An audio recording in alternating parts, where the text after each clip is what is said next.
BIOSHOCK has been sort of in the company's blood for a very long time, and it's a game we sort of always wanted to do and always talked about. And we, for a while, didn't have a name, but then I think probably 4 or 5 years ago, sort of the name BIOSHOCK came around for it. And we always had a bunch of design principles that were pretty firm, that it was a game that was going to take first-person shooting in a different direction, build upon principles of games we had done before, like System Shock 2, but really then take a different tack with that, where that game was very sort of under the hood, numbery and RPG statty, to really say let's work on world simulation and immersion and AI, and build up player choice through things he can see in the world rather than numbers that are working under the hood. You know, we really started with this idea of, well, let's make a game like Shock 2, but make it our own, make it different. And, you know, we didn't really have a story or anything like that. All we had this idea for what kind of gameplay we wanted. So this kind of emergent world, a sandbox world, and we just wanted to build out from there. When it first started out, it was set in different times. You know, it's gone from everything from modern day to the far future, until we eventually, you know, set it back in time somewhat, especially with the architecture. And we built, you know, internally funded and built a couple of prototypes, which are radically different from what the game is today. But I think, you know, when you're trying to do something like BIOSHOCK, it's not something you sort of wake up one morning and like know what it is right away. And it was, you know, the collective talent of a lot of people and a lot of time to get the game where it is today.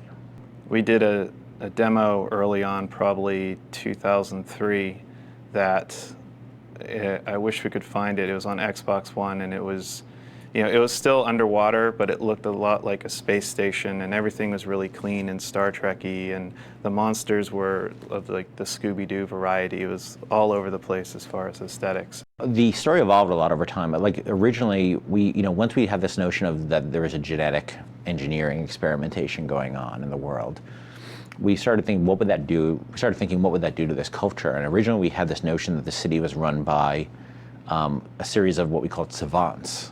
We started out with this concept of savants that were like these genetically engineered characters that went so far they became sort of like brains in a jar kind of thing, and you were originally going to defeat a different savant on every level as you progress through the game, and it just, there were too many characters, they didn't make any sense, and it got really out of control, so we sort of pulled back from some of those ideas. Plus interacting with a guy in a jar isn't Yeah, really it was like, how are you fun? going to have a boss fight with a guy in a jar? It was just a stupid idea, ultimately. You know, we had this 212-page design document laying out how every single thing in the game would work, from the controller mapping down to, you know, all the scripting components for the designers. And I mean, the programming team did an amazing job, and we got all of that stuff done. But it just wasn't helping us create the experience we wanted to make. So we all had to come step back from that and say, well, you know, what went wrong? And so that was a low point. But it was very good in a way, in that it made us realize that I think we were designing in our heads and then just throwing it over the fence.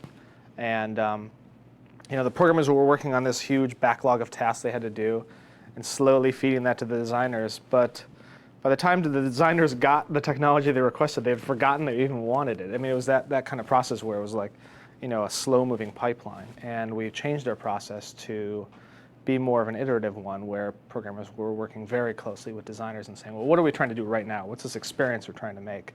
How do we do that? What is the, you know, minimal set of tech we need to make that happen? And, you know, let's get it done and try it really quick. And so we took that low point and kind of turned it into, I think it became kind of a turning point for the project. So that was very good.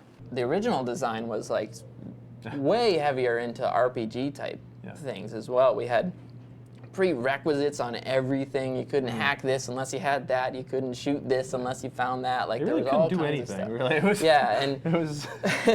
as we started getting these systems working, we were just like, gamers have to do way too much to get to the cool, fun stuff in this game. So we just started stripping all of that away, and it got more and more at its heart. The heart of the shooter kept bubbling more and more to the top. E3 was great for us.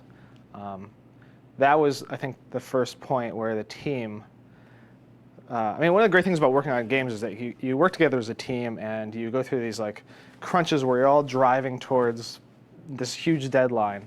And contrasting that with the original Vision demo that we did, E3 was an experience where like we got done and we said, yeah, like this really is showing us that we can make our vision a reality. So that was a huge motivating force for the team. Everybody's really excited, and of course, like we didn't expect to get all the great press that we got. So that was really gratifying and rewarding. And we looked at all these cool systems we had and all the weapons and the plasmas. We said, well, if we took all this stuff and like really focused on a shooter, we could have the deepest shooter like pretty much ever. And Right. we didn't want to miss on that opportunity. You know, the E3 demo was kind of showing you the mood of BioShock and the world and the art direction. And for Barcelona, we wanted to show people, well, all right, well, we've shown you how kind of creepy and different this game is and why it's interesting visually and conceptually. Now let's show you why it's going to be an amazing shooter. And that was great. Basically, you know, took all the little bits of the game that happened emergently and threw them all into one demo so you can see like what happens when all hell breaks loose in this game. What we did with that, we had this huge chunk of a level and sort of all these things sort of sprawling around, and then Ken came in one day and he was like, okay, here's the theme of the demo. The theme is hunting the big daddy. I want to know that we're starting here and our goal is this and we do these things on our way and then we get there and we have the climax. And it's the combination of him having that vision and us knowing how much we have to throw at it that makes a presentation for the fans. It says like, look, we're just telling you a little story. This is how to understand our game. And actually after that demo, when we realized how amazing that experience was, Ken came up to me and he said, well, you know, the Exo 6 demo where you're fighting, you know, you have two security bots and they're fighting this giant protector who's on fire, and there's a gatherer and there's this guy throwing grenades off the balcony at you and you're shooting machine guns and stuff's exploding. He says, you know, it's amazing. I'm glad we pulled that off. Now, I want the game to be like that all the time. And I looked at him and I was like, I don't know if we can do that. You know, because that was a very small level in the game. And so coming off that high point in Barcelona, heading downward, realizing we had to make the whole game like that, that took some adjusting. But then we actually started pulling it off, which is great. You know, our tech team in Australia has been just optimizing. And just when we think we've squeezed the last ounce of power out of the PC or the console, like they find another way to improve it. And the game is actually like that all the time now. Like you're constantly having these massive battles, all kinds of crazy stuff going on. And it's great to see that. I mean, comparing it with games I've played in the past and worked on in the past, the current game is just so much more dense and chaotic, and at the same time still very creepy and lonely and dystopian. So I think we kind of achieved our vision, and hopefully people will like the game.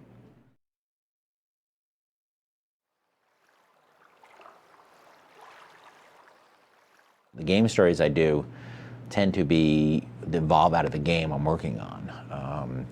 You know, sometimes they're very natural. Like when we made Freedom Force, I wanted to make a, you know, I wanted to make a real sort of on-the-nose comic book story. And System Shock 2, we had, you know, we had something to start with. We had the System Shock world to start with. You know, in Tribes, we worked out of that universe. But here it was like we really sort of were starting something that had no real precedent. And so I was sort of like waited for the game to tell me what the story should be. And there was a lot of things that evolved over the course of the game that sort of pointed in that direction. Like, you know, we knew we wanted the game to be in a place that was remote from the world, but complete. Because whenever I play games that take place in an actual place, like, you know, you have a game that takes place in Seattle or New York, and you go up to you know, there's a Jersey barrier there you can't jump over, or you go up to a guy who's like working in a store and you can only say one or two things to him. And that always frustrates me because I'd rather simulate something completely and give the player never press on that suspension of disbelief where the player's like, wait, why can't I do that? I'd rather make a world where the player can do everything they can expect to do. And I think the team wants to do that. And so we had to sort of come up with a place that was natural, that where you could do everything you wanted to do, but also you're never saying, why can't I just get in a car and drive off? Or why can't I talk to that guy? Or why can't I talk to this guy? And you know, this underwater city sort of came out of that if there was this place that was cut off that you couldn't leave, and that was self-contained. We could really go to town and simulate not just the world, but the culture and the products and the people and the history.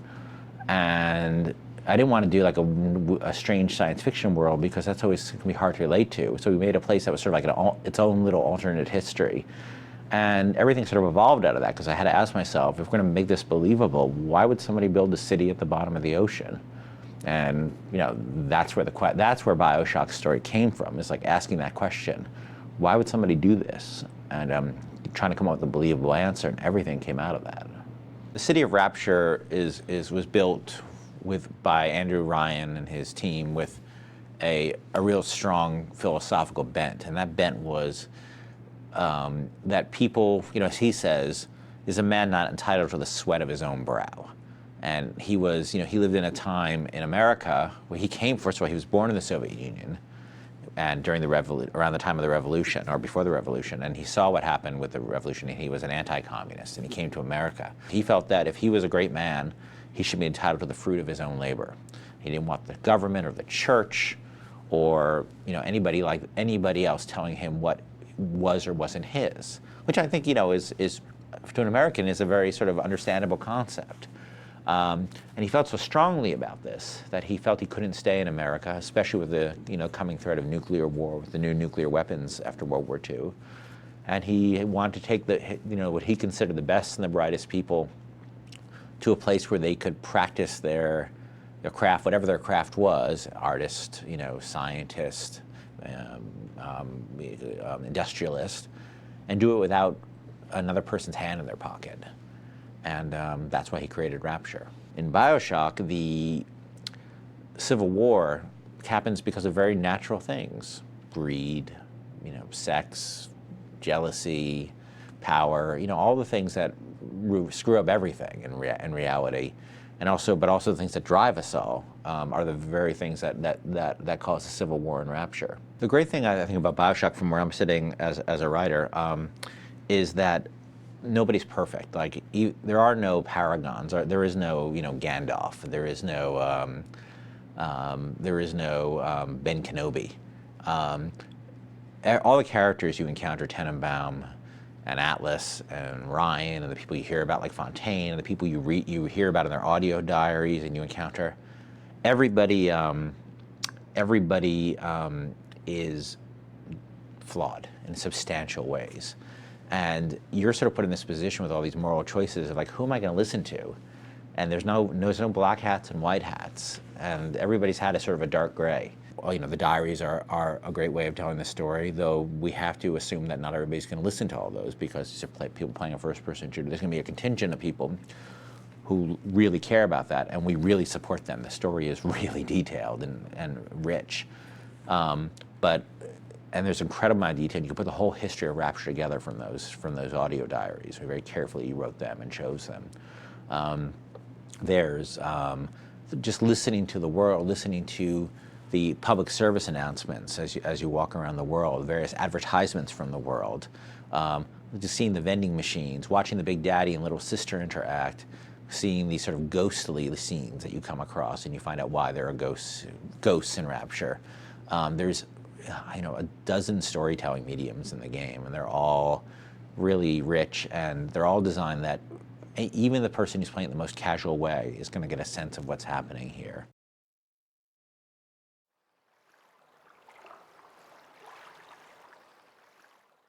It's a challenge. I mean, it's always a challenge, and this is a challenge that's gone on as long as there's been video games, and certainly it's been highlighted since the age of 3D video games, because you have artists trying to achieve what they're trying to achieve, and designers, trying to achieve a game space and a play space. I mean, the best situations, you find that they complement each other, that a space that's good for tactical combat tends to look good for art, because it means there's pillars and architectural features and light in different places. So when those things happen, it's great. Other areas, we will thrash out right till the very end, trying to get them right, trying to get concordance between design and art. And there's shouting, and eventually, we get every space to where it needs to be. Well, the compromise comes, when design roughs in a space, and they require the player, for example, work its way up the scaffolding or these fallen columns. But the space, the narrative of the space is a subway station, and sometimes that doesn't make sense for the type of space you're trying to create. So there's this back and forth. It's fun. It's challenging. So you change the gameplay, and change the space, and meet in the middle. You just rip out all their stuff. And and they just ignore everything they have to say. I think on the first vision demo that we did, which was, it's something we do to like shake out both how the gameplay is going to play out and an early pass on what the art's going to feel like. That treatment was really dry. It was period. The technology of that era was there. It was very 1940s. Anywhere from the 30s to the 60s in technology. It still used early aviation technology and railroad technology. But it was a very flat interpretation of it. It sort of looked like the New York City Underground, the tunnels there in the era they were built. And there was really no attempt to go much beyond that then. And I think when we came out of that, we all agreed it was too dry, too brown and flat. it was also more of what you would have expected from an undersea base. Yeah, it was. I think that we came into it with the idea of, well, how can we actually make this work? How would it be practical? It just came out looking way too practical. Yes, they would build everything with concrete and tiles, but that ended up being really stale. It looked like every level was going to sort of feel like that. So from there, we had to turn, and we did a few early attempts at this. One of the first was the train station, which still exists sort of in the game and Welcome as the Kashmir restaurant. And that was the first time we started using things like carpeting, parquet floors, like decorative pillars instead of practical, poured concrete. And then we introduced the advertising and a lot of decorative elements. And we knew we were much more on the right track there. The first thing that we had to get our head around was Art Deco, and a few of the guys have a bit of a background in that. I was the person who slept through art history, so I can spot it. It took me a while to separate Nouveau from Deco and then pass that on to some of the other junior artists who were really coming up to speed with that. But that was the first real problem we had to solve. From there, concepting spaces, trying to work with design on coming up with cool things, cool landmarks for the player to see, getting those nailed down, crying a lot when you slave over ideas like that and it gets cut. Those are just a few of the huge problems we've had to solve. That was one of those things that just sort of materialized as, we were trying different art styles and things like that to try to avoid really video gamey spaces. That was one of the things we went with. So I'll tell you, it's a fantastic way to get art direction props because, what game is set in a time period like that, It's usually just some sci-fi gray-brown world. Yeah. And so we had our the opportunity to pick and choose, from objects and architecture that did exist and really just mold it into new things and sort of blow it out of proportion too, even the simplest little things. And I think the first exteriors, I remember that we did were much more functional looking, of course. Like they looked like, I remember thinking about, and I did some early visualizations of, well, if you have a building on the seafloor and there's, the seafloor is constantly moving, how do you balance that building? And, eventually we threw all that stuff out and decided that, it's a much bigger impression to really see the city that's sort of just sunk. It looks just like a city. And, and it played into the fact that Rapture was sort of a terrible idea in the first place. It never could have possibly worked. And, that hubris and that vanity that they thought it could work, it played better to see an entire city. It needed to look a little preposterous and ridiculous, but also beautiful. And it's easier, I think, for the player to identify with that time period and, with what we were intending to say about this being a city rather than it being like these domes on the seafloor. We would do walkthroughs of the level and, try to hit key points that make the player feel they're constantly underwater, whether that's a leak in the ceiling that's depositing water on the floor. And you never know how that stuff's going to work out. You kind of put it in there, but once it got in there with final effects and sound, I think it turned out to be really convincing. You can't turn a corner without, seeing or hearing or feeling water in some way. When we first started building everything, we would go through, and then Scott, our director, he would go, dude, you have to flood the area or something. Put some water somewhere. Make people drowning. Stick things. Break pipes. Break the ceiling. So we had to look for. Basically, we ended up taking a look at first. Really, it was just hard to train yourself to put water in places because I mean, you don't usually flood anywhere wherever you're going to make anything. I mean, I don't think I've ever worked on a game where I flooded everything. And in this game, it was really actually a conscious effort to go, how can I flood this area and make it look interesting and not make it look overdone? You try to keep these strings of narrative, so the narratives that go through the whole game, like the Civil War narrative, or how commercial the society was, or this conflict between Ryan and Fontaine. You try to just get little bits to keep the player, keep reminding them of what's going on and what went on. But it's very difficult in a game like this where time has passed in some ways between the backstory, front story, and when you're playing, that you have to be really careful not to visually confuse the player and keep those themes continuous. In some ways, we had originally thought to have evidence of the Civil War throughout the game, starting from the very beginning. But unfortunately, it didn't make much sense because the player hadn't really been told about that yet. So a lot of that we pulled and pushed towards the back of the game. So as the player learns more about what happened in Rapture, those things sort of come at the right time in the story for them to actually see them and actually see evidence of the Civil War right around the time they hear about the Civil War. So Yeah, there's so many layers, and when you're trying to sell the story of a crazy surgeon in the medical deck, it really didn't make sense to paint on top of that this Civil War with the limited space and player RAM. Because it would keep that narrative from punching through. I think a lot of the levels, and the art was refocused at a point in development based on this idea that really art, design, programming, everybody came at the same time, there's this real sense in the early levels of an individual within that level, an NPC, or an enemy, that defines his story. It's his personal narrative of Rapture, or her personal narrative of Rapture. And in the early stages, each character, there's a character you will associate with each level, and each one has a different story to tell about Rapture. Not directly to you, but through the level that you see in front of them and through their behavior in the game. And so we would go through and just try to support that character in that level so that you really feel like that's his home. And each one becomes just layers your knowledge of what happened at Rapture until the very end. It's a really great way of lending local color to any specific zone, Because you can't tell a story of what happened to thousands of people in any great detail. So you pick one of those thousands and be like, this is the arc he took, and here's how it affected the people around him.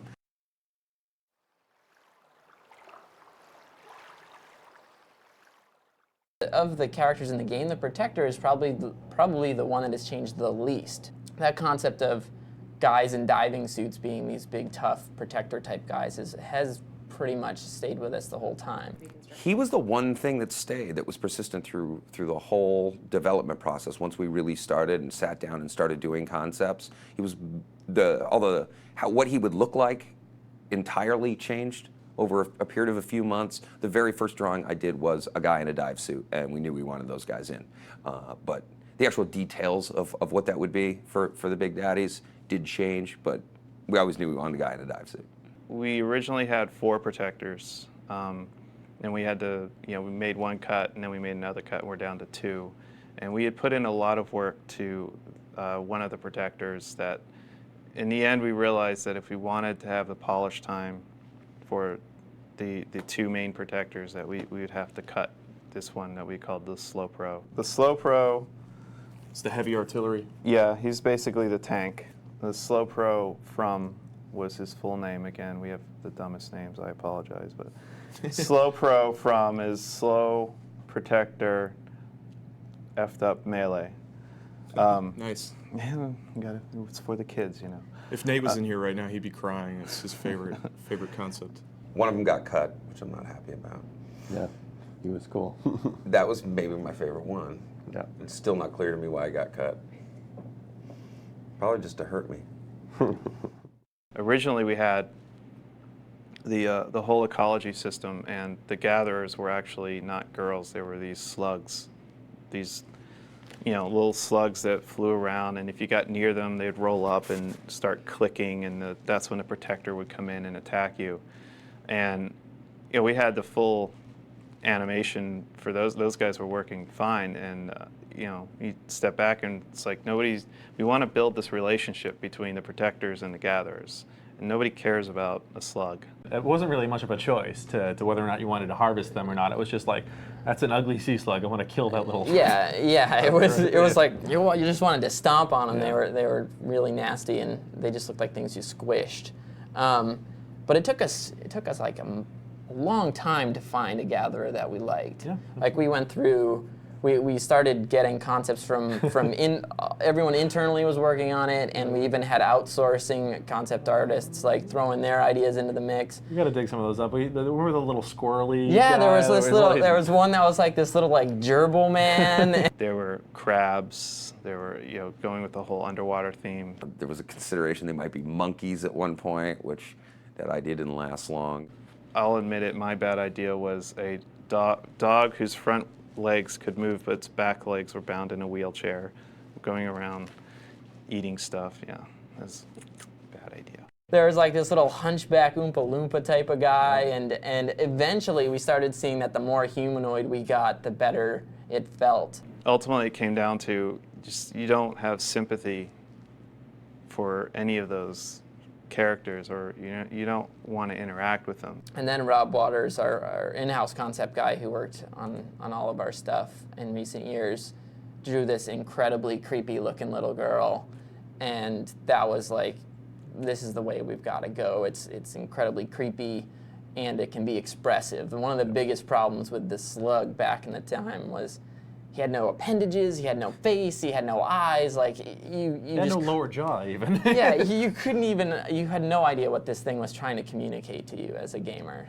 Having her evolve from an insect into, another tentacle monster, all the way to this idea that it's these little girls. I think it was just exciting because you're crossing a line there I don't think people expect, and having Ken come up with ideas like that, and these challenging ideas you have to illustrate and sell to an audience, and make it edgy without going over the line. I think that was just rewarding, challenging. Hopefully we've done a good job with that. Specifically, the splicer characters changed a lot over time, and they came from a lot of different places. It was before I think the story had really gelled, and before the architecture had gelled. And interestingly enough, those have a lot of effect on what the characters are going to look like, because they really have to sit down in that world and live in that world. And we talked before how we changed the aesthetic of the facility from much more industrial, practical sort of place to a much more residential place. And I think that when we saw that happening in the architecture, then we realized we had to go back and look at these splicers again. And they had to be as sort of domestic looking as that world. So they, some of the original passes, you'll see monsters that, are very monstrous. And that was one angle that we were thinking about, that there are genetic distortions and how maybe they even specifically mutated themselves to be able to use certain weapons better, or like things like arms would go away because they didn't need that arm. They had such a specific duty that they'd created for themselves. And then again, as we moved away from that, we basically went back to square one, and then Rob took over. And we came up with pretty much the splicers you see now. A lot of the distortions in the faces came from, actually Ken had found this thing online, and it was called Project Facade, Yeah. which was, it's terrifying. It basically was some of the early attempts at sort of plastic and reconstructive surgery to treat soldiers at the end of World War I. Who suffered horrible injuries to their face, and it was these sort of creative solutions to reconstruct their faces. And of course, the medicine wasn't really there, so sometimes the product was as terrifying as where they started out. But those were kind of a disturbing inspiration for some of the faces some of the ways that you see the splicers' faces are distorted. Came from looking at those pictures. Yeah. Cringing at those pictures. Yeah. The other reference was looking at old mugshots from the 1940s. For whatever reason, just times were harder or whatever, and you could just really see it in their faces, and just some of those portraits were just sort of inspiration for, a really sort of different looking character. And hairstyles. Just Yeah. some really bizarre hairstyles. Yeah. For criminals, then.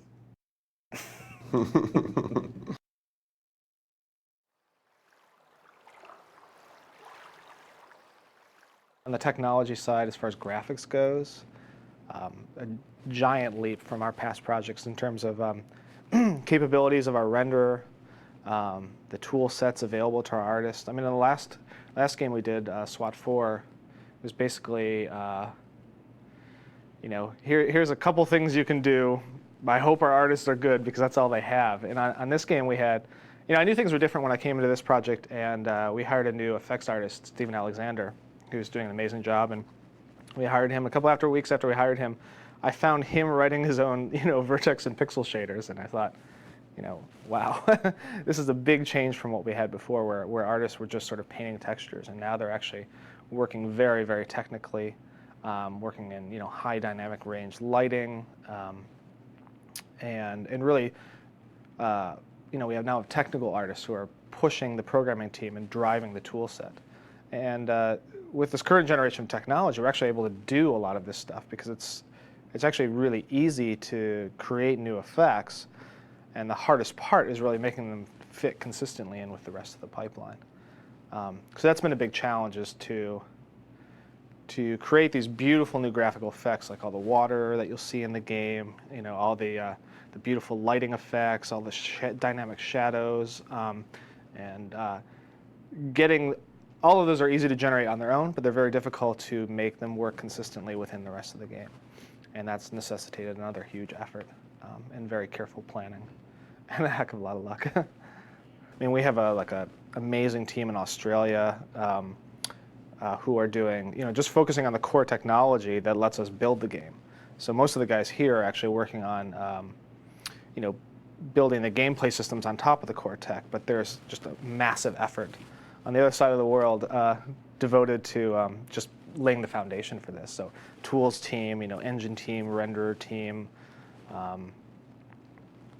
There's lots more. I just can't remember them all.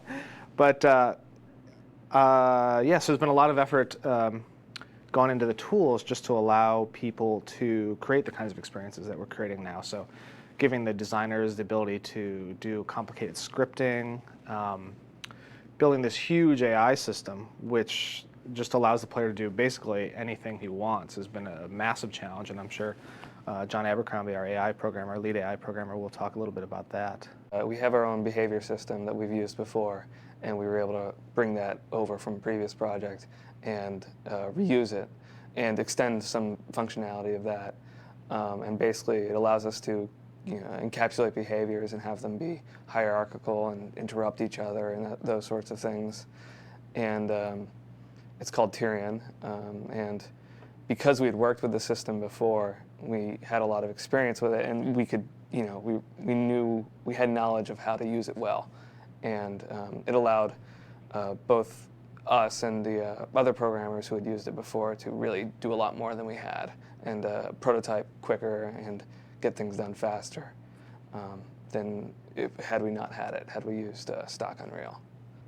I think there's two big things for me that I spent time on. One was the interactions between the Big Daddies and Little Sisters, and we spent a lot of time like prototyping different behaviors and deciding which ones to go further with.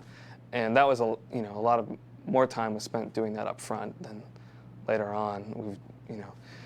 And the other thing is getting the splicers' attack behaviors correct, figuring out how they were going to fight to start with, and then, you know, building upon that and coming up with ideas that they could do things to make them more interesting. And certainly, I think those two would be the biggest things that I worked on. On the animation side of things, we actually haven't taken what Unreal 3 provides. We're built on top of Havoc's animation SDK, which provides the groundwork for doing things like inverse kinematics and animation blending, animation playback, all sorts of good things.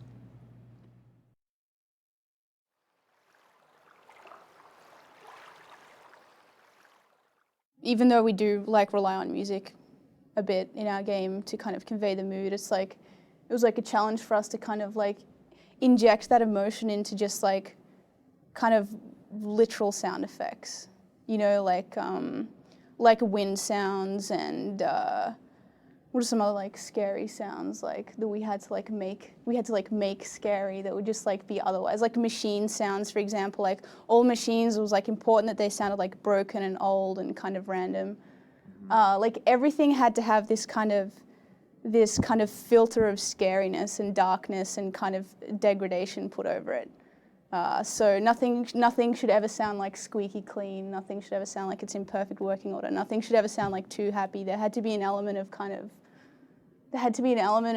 some kind of twisted brokenness to it.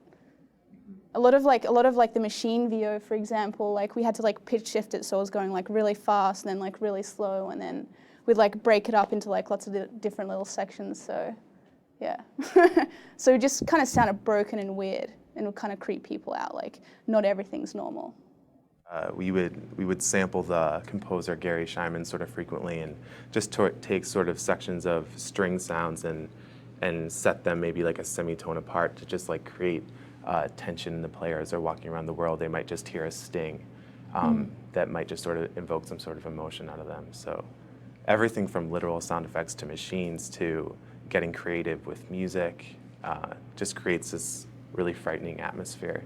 Actually, like a lot of our inspiration kind of came from System Shock 2, which is just like, System Shock 2 had that really cool thing of the ambience was just so ominous and pressing all the time. It was like relentless. It was like this like psychological button that you'd just be like, okay, I'm afraid now. And there's no music or anything, you'd just be this like unrelenting drone, you know? And so we definitely tried to like replicate that again in BioShock, and just kind of like you walk into a space and there's just like this really lonely hum there, and it's just like, ooh, you know, and it just freaks people out. It's great. Yep. All the sounds in Rapture feel like they're from the period where the fiction takes place. We had to like lay off the synth stuff. Yep. Like, you know, that was like one thing about BioShock that like as a sound designer we did not have the luxury of, and that is kind of like in a lot of like sci-fi games you have these like really synth heavy kind of soundscapes and alien sounds and, you know, weird kind of doors opening, and they're all like, it's all very kind of like synthetic driven sounds, you know, but like our whole sound palette was based off real recordings of very like old antique machines a lot of the time. In fact, I think like the ambience in Science, like Science is our most kind of techie deck, I guess you would say. It was like all those computers around, and we actually like sampled an old MS-20, like an old analog 1970s synthesizer to kind of like get that really kind of like authentic old computer kind of sound. It worked out pretty well. Our soundtrack is incredible, and it was composed by a guy called Gary Scheinman, and he was just like really into kind of the music direction for BioShock was this early 20th century like avant-garde kind of experimental orchestral stuff, which is a tough direction to nail.